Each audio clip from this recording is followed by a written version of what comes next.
Good morning. Good morning. Mr. Mayor, honoured guests and everyone, ladies and gentlemen, children, thank you all for coming here this morning. My name is Tony Keir, I'm the chairman of Usk Civic Society. Back in 2008, when I was Mayor of Usk, I joined the Civic Society for the first time, and the members there spoke very fondly of somebody with the initials ARW. And I, as I'm sure many of us, had never heard of Alfred Russel Wallace, nor indeed that he was born in Usk. His world-famous achievements as one of arguably the best scientists in the world, alongside Darwin, was unknown. And over the years, we got to learn more about him in Usk on the Civic Society. The anniversary of his death in 2013 gave us the idea that we should commemorate this man and his achievements. And in 2014, 7 years ago, this project indeed began. It's taken us that long to raise the money, but we are here today, and we're very, very fortunate to have with us some very famous people, some knowledgeable people about the man himself, Wallace. And also, we're very, very fortunate to have Felicity Crawley here today, an Usk resident, whose creation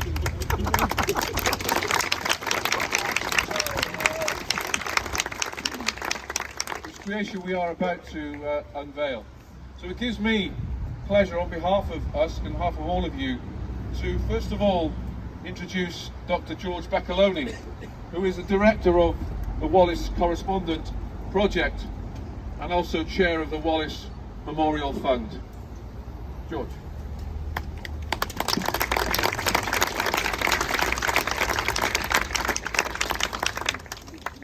Thanks very much, Tony, and good morning to all of you.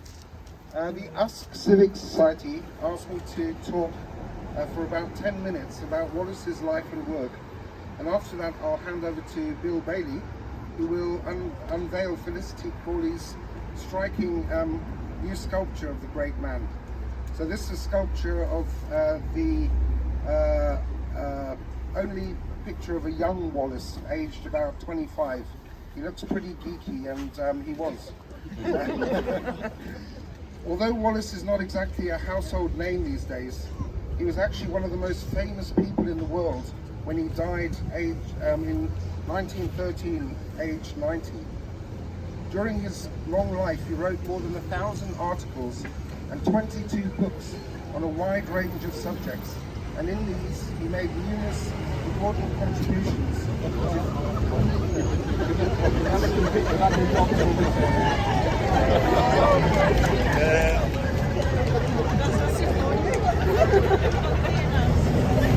Best laid plans.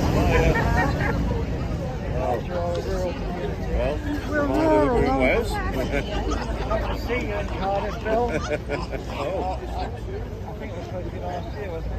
So, during his long life, he wrote about 1,000 articles and 22 books on a very wide range of subjects, including biology, geography, geology, anthropology, and even astrobiology, the study of life on other planets.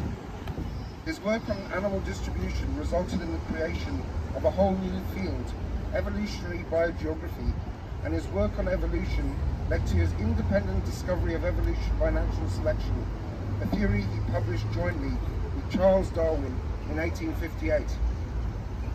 Wallace was born in Kensington Cottage, now Kensington House, in Lambaddock on the other side of the river to Usk town, on the 8th of January 1823. His parents were Thomas Vere and Mary Ann Wallace, a downwardly mobile middle-class English couple who had moved there from London a few years earlier in order to reduce their living costs. Wallace's father... Sorry?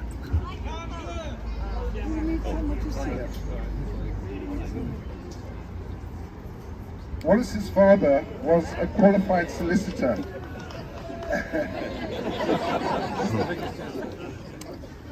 But he had never practiced and had been living off inherited wealth, which dwindled as his family grew. His father was of Scottish descent, reputedly of a line leading back to the great William Wallace, whilst his great-grandfather on his mother's side was twice mayor of Hertford. Wallace was the 8th of 9 children, 3 of whom did not survive till adulthood. 2 of his sisters, who died in infancy, are actually buried in Llanbaddock churchyard. Wallace lived in Llanbaddock until he was 5, and his later memories of the area were unsurprisingly fragmentary. He remembered fishermen in coracles on the Usk, and him scooping up small lampreys from the river in basins or old saucepans, which were cooked for supper. Other memories include roasting potatoes on a fire which his older brother made in the woods, and playing in the ruins of Usk Castle. In 1828, Wallace and his family left Usk and moved to Hertford, north of London, and it was there, at Hertford Grammar School, that he received his only formal education. In about 1835, Wallace's father was swindled out of his remaining assets, and the family fell on very hard times. Wallace was forced to leave school in March 1837, aged only 14, because his family could no longer afford the modest school fees. And shortly after, he went to work for his brother William as an apprentice land surveyor. Wallace and his brother would do such work for the next 6.5 years, roaming all over the countryside of southern England and Wales.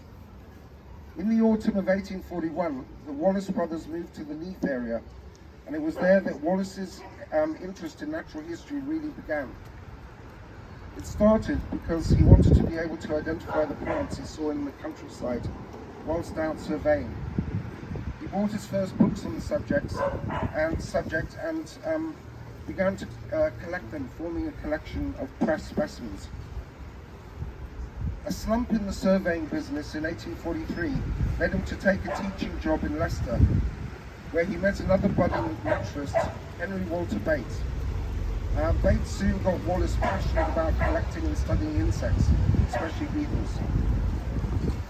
In 1845, Wallace moved back to Neath, and it was there that he first read Robert Chambers' controversial, anonymously published book called Vestiges of the Natural History of Creation, which argued that species had transmuted, or as we call it today, evolved, from earlier forms. The book was dismissed by the naturalists of the day as pure speculation, but Wallace became fascinated with the subject.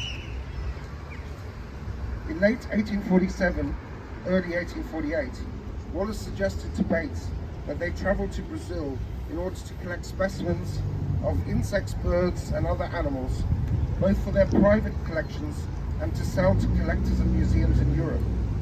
The main aim of the expedition, as far as Wallace was concerned, was to seek evidence for evolution and attempt to discover its mechanism, how it worked. Bates liked the idea, and the two men, at that time Wallace was 25 and Bates 23, set off by ship from Liverpool to Perak, which is now called Belém, on the 26th of April 1848, arriving a month later. At first they worked as a team, but after a few months they apparently had a bit of a disagreement and split up to collect in different areas. Wallace centered his activities in the Middle Amazon and Rio Negro, drafting a map of this mighty river using the skills he had learnt as a land surveyor. Some years later, this was published by the Royal Geographical Society in London and proved accurate enough to become the standard map of the region for many years. In 1852, Wallace was in poor health and decided to return to Britain. However, 26 days into the voyage, disaster struck. The ship he was on caught fire and sank in the middle of the Atlantic, taking with it his irreplaceable notes and all the specimens he had collected during the previous 2 and most interesting years of his trip. Wallace and the crew struggled to survive in a pair of badly leaking lifeboats, but fortunately, after 10 days on the open sea, they were picked up by a leaky old cargo ship making its way back to England. The ship actually almost sank as it neared the British coast, and because the crew of Wallace's ship had doubled the size of the crew on board the rescue ship, they ran out of food halfway through the voyage and had to catch rats on board and eat them and lick the grease off the cooking pots in the galley. Wallace's agent in London had the good sense to insure his collections, but sadly for much less than what they were worth. A few days after getting back to England, Wallace vowed never to travel by sea again. But good resolutions soon fade, and 2 years later he was in Southeast Asia at the start of a 14,000-mile journey of collecting and exploration, which would yield an extraordinary 126,000 biological specimens, including 5,000 species new to science. It was during this trip that Wallace made his greatest scientific discovery. In February 1858, while suffering from an attack of fever on the remote Indonesian island of Halmahera, in what is now Indonesia in the Moluccas, the idea of natural selection as a mechanism of evolutionary change suddenly occurred to him. As soon as he was able to, he wrote a detailed essay explaining this idea and sent it off to Charles Darwin, who he knew was interested in the subject of species transmutation. Darwin had actually sent word earlier through Wallace's agent Stevens that Darwin wanted specimens of domesticated ducks and things from the area because he was studying domesticated animals in the view of understanding the transmutation. So, unknown to Wallace, Darwin had in fact discovered natural selection about 20 years beforehand, but he had been procrastinating about publishing the idea, and he kept it very secret, apart from one or two of his closest friends. So Darwin, when he opened Wallace's packet with the covering letter and the essay, was absolutely horrified when he read it, and realized that Wallace had basically come up with the same idea. So he appealed to his friends, the famous geologist Charles Lyell and botanist Joseph Hooker, for advice on what to do. To cut a long story short, Lyell and Hooker decided to present Wallace's essay without asking Wallace's permission. Wallace, after all, was in what he called the Malay archipelago, but there was no reason why they couldn't have written him a letter saying, how astonishing, Mr. Darwin has had the same idea, but 20 years ago, can we publish it together with your essay? But they didn't do that. No. So they decided to publish his essay, along with some unpublished fragments from Darwin's writing on the subject, to a meeting of the Linnean Society of London on the 1st of July 1858. These documents were published a month later in the Society's journal as a co-authored academic paper, with Darwin listed as the first author. Even though Darwin's book On the Origin of Species was published 15 months later in November 1859, most people today mistakenly believe that the theory was first proposed in that book.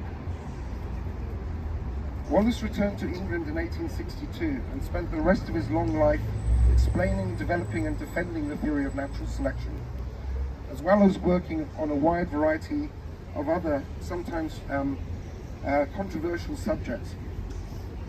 He was awarded numerous prestigious medals, plus the Order of Merit, which is the greatest honour that can be given to a civilian by the ruling British monarch, all for his independent discovery of natural selection. And by the end of his life, he was world famous. He died in Broadstone, Dorset, on the 7th of November 1913, and was buried there at the request of his family. In 1915, a marble portrait medallion of him was installed in Westminster Abbey, where Darwin is buried, next to the memorial of Darwin. Sadly, after his death, Wallace slipped into relative obscurity, and few today remember that natural selection isn't just Darwin's theory, but Wallace's as well. The sculpture which Bill will unveil today will serve as a reminder that this is Wallace's birthplace. Tomorrow, coincidentally, sees the 108th anniversary of Wallace's death, so the timing of this unveiling is very appropriate. Although there are hundreds of public sculptures of Darwin around the world, there are very few of Wallace. The only ones in the UK are a bust at the National Botanic Garden of Wales, a sculpture in Hertford, the medallion I mentioned in Westminster Abbey, and a life-size bronze statue in London's Natural History Museum, which my Wallace Memorial Fund raised the money for, and which was unveiled by Bill and David Attenborough in 2013. There are also life-size statues of Wallace and his loyal assistant Ali in Singapore, and a gigantic bust of Wallace about 1.5 meters tall in Tangkoko Nature Reserve on the Indonesian island of Sulawesi. The Usk Civic Society has been working on this project since 2014, when Tony Keogh was then chairman, and he spoke of his dream to see a memorial of Wallace in this square. Successive chairmen, Martin Evans and Shan Henschel, continued the work energetically. During the past 7 years, many people have helped, too many to mention individually. It's fitting that Tony is once again chairman to see the project through. I would now like to hand over to Bill Bailey. He really needs no introduction, but I will mention that he is a passionate advocate for Wallace, and his two-part BBC series Jungle Hero, which is currently available on BBC iPlayer if you want to see it. That's very good. His two-part series has probably done more than anything else to make people around the world aware of Wallace. So, over to you, Bill. Thank you. Thank you very much. Sanitize the microphone, as is the rationale of the day. Hello, everyone. Good morning. Welcome, ladies and gentlemen, boys and girls, distinguished guests, people of Usk. Hello. Hello. Yes, this is not something I've ever said before, I don't think. I've greeted an entire town of Usk. It's lovely to be in Wales. Lovely to be here with the passing sheep. Obviously, that was a little bonus. It's wonderful to be here. Thank you very much. Firstly, let's hear it for George Beccaloni. Thank you so much for that wonderful background. And really, it set the sort of the scene of Wallace and the way that he is seen around the world is extraordinary. And what I was thinking about what to say about this wonderful bust, which I have had a brief glimpse at, and that is that I was thinking about a quote about a sculpture, and the one that came to mind was, you have to create your own life. You have to carve it like a sculpture. And I thought this was particularly appropriate for Wallace, who really did carve out his own life. He came from quite humble beginnings.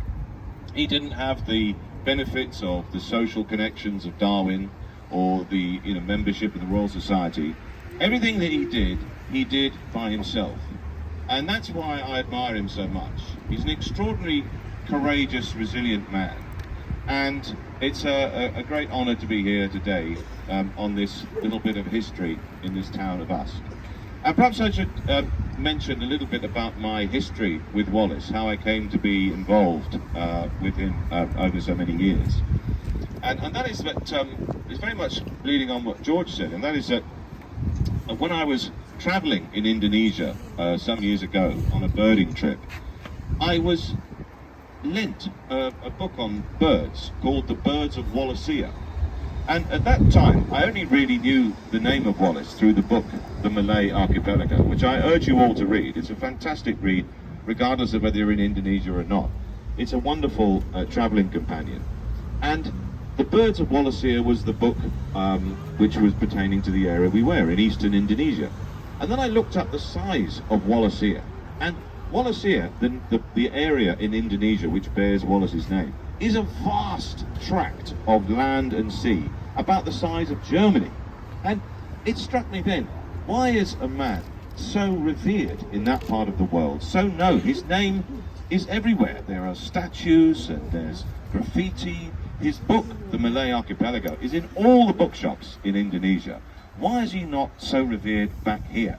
So when I came back, I then started my own voyage of discovery to find out about Wallace. And that, of course, led me to George and his partner Jan. And George, of course, has done more than anyone, perhaps, to collate a lot of Wallace's correspondence. He's done so much to restore his headstone, and through him I learned all about his amazing achievements.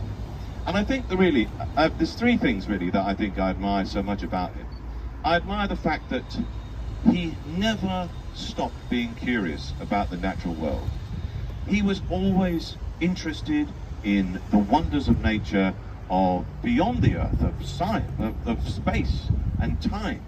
He embraced new ideas, he embraced progressive ideas. He was quite unusual for the time, and he never stopped being enthusiastic about the natural world. And I think that's what I love about him so much. That almost childlike wonder at the world in which we inhabit, it never waned throughout his entire long life. And then I think also that I admire his courage.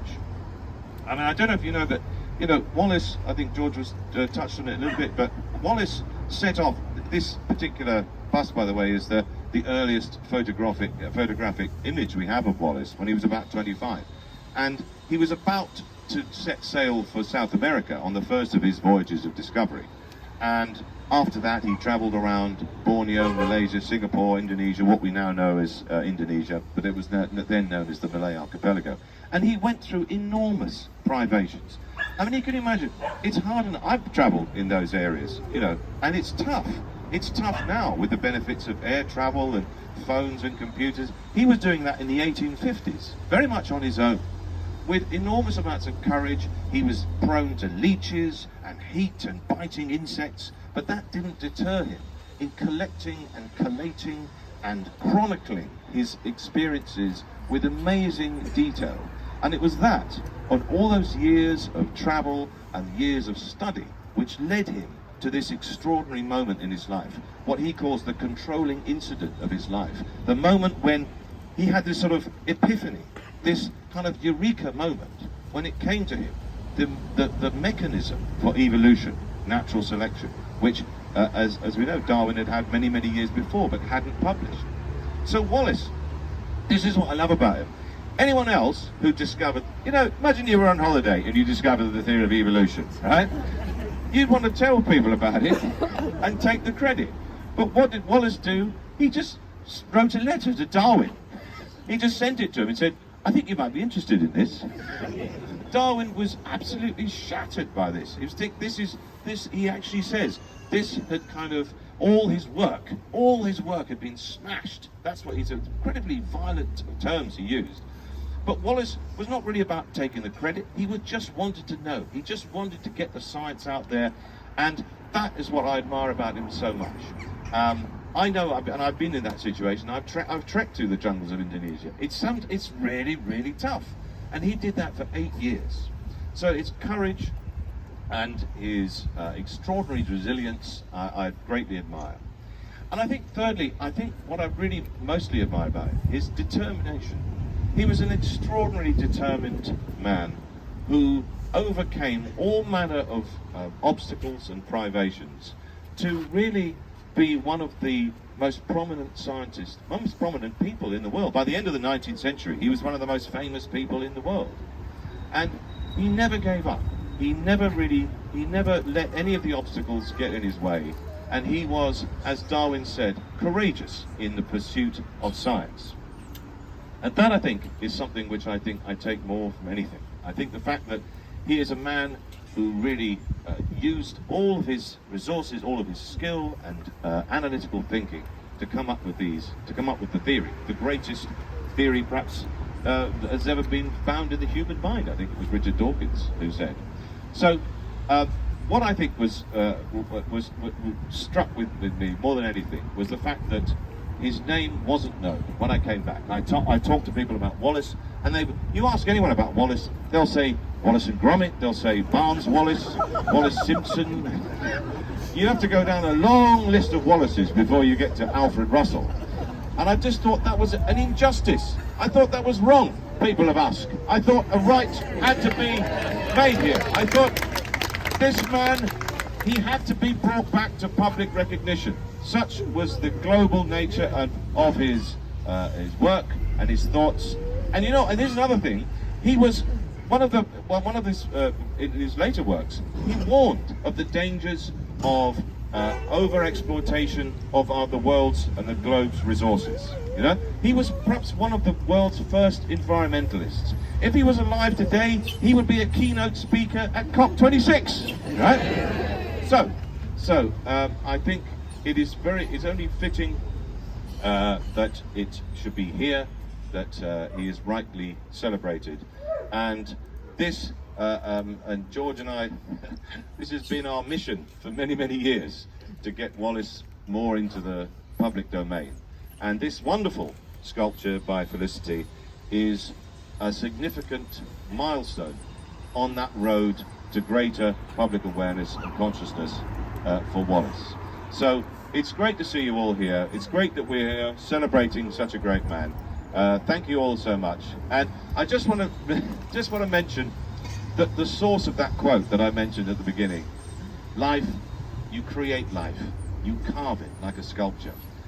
I was delighted to find out that that was William Shatner who said that. In a rare moment of profundity, Captain Kirk himself, which is actually very appropriate, because what did he say? To boldly go where no man has gone before, which is exactly what Wallace did. So, it's it gives me enormous pleasure to be here and to reveal this wonderful sculpture. But before that, I believe there's going to be a special fanfare. So, I'll hand over to the band. Apparently this doesn't happen very often. All right. Oh, there we go. No, that's it. Get out. The fanfare all me. It's one of the